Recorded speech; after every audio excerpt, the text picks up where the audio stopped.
سنت نرستو دوا نشته. یو لوی غوبل په دې ملک په جوړ اعلی صاحب پنځ پیره دی سنت نرستو دوا نه کوي جنازه نرست دا جنازه چوشي او په کې आवाज وکي دعا وکړي دعا خشه ده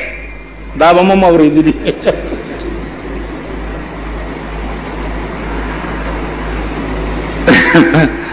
نو مال هغه جنازه کې خندار شي زم د خلک به وي چل کال تمړې شل ته د خان دي نو خان دي باندې چې د خرپ زامن اوریدل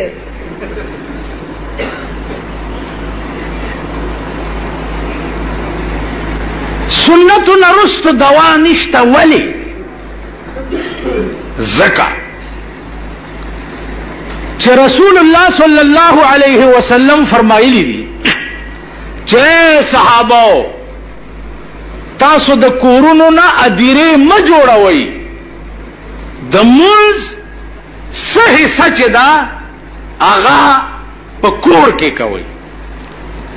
نو نفل د جمعات نه په کور کې زیات ثواب دی ما څوې نفل د جمعات نه په کور کې زیات ثواب دی ځان نه د مولا د پیازه زوی ما جوړاوه چې په 2 بجې راشي د جمعات دروازې ډبه ډبه ډبه ډبه ډبه ډبه طالبان د خوب او باسي او څه چل دی ز تهجد لراغلم تهجد کور کې کوا ټیک شو سنت د جمعات نه په کور کې زیات ثواب دی ٹھیک شو نفل د جمعات نه په کور کې زیات ثواب دی او سنت د جمعات نه په کور کې زیات ثواب دی نو پیغمبر فرض پسې به دوا زکه وکړه چې هغه به سنت له کور تتلو زما په خبره پوهیږئ هغه به سنت له کور تتلو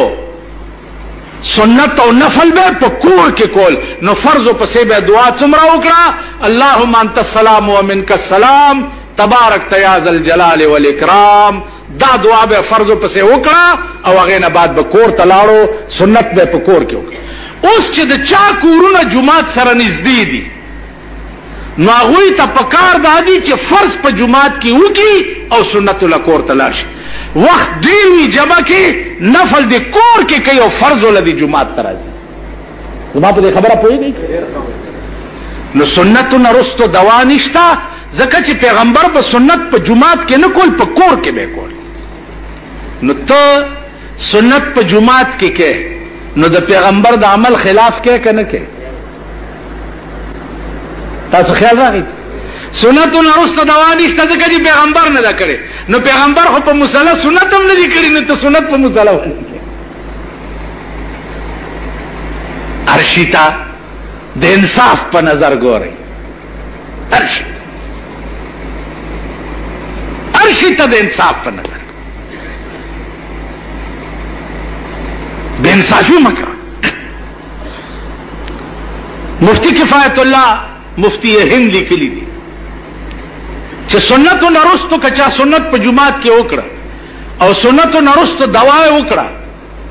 او کدا دوا څوک لازم نه غني فرض او واجب نه غني نو جایز دي او که فرض او واجب غني نو بیا ناجایز دي زما په خبره پوهیږئ دا نه چې سنت نرستو مولا دوا او نکړه نو کوتا کور پسې راوالي نه که لازم چانه غړل او په خپل خوخه وکړه جایز لکه په خوا به ما 2 دواګانې کولې اوس یو کو که یوم نکوم نو په ما پسې سلار شته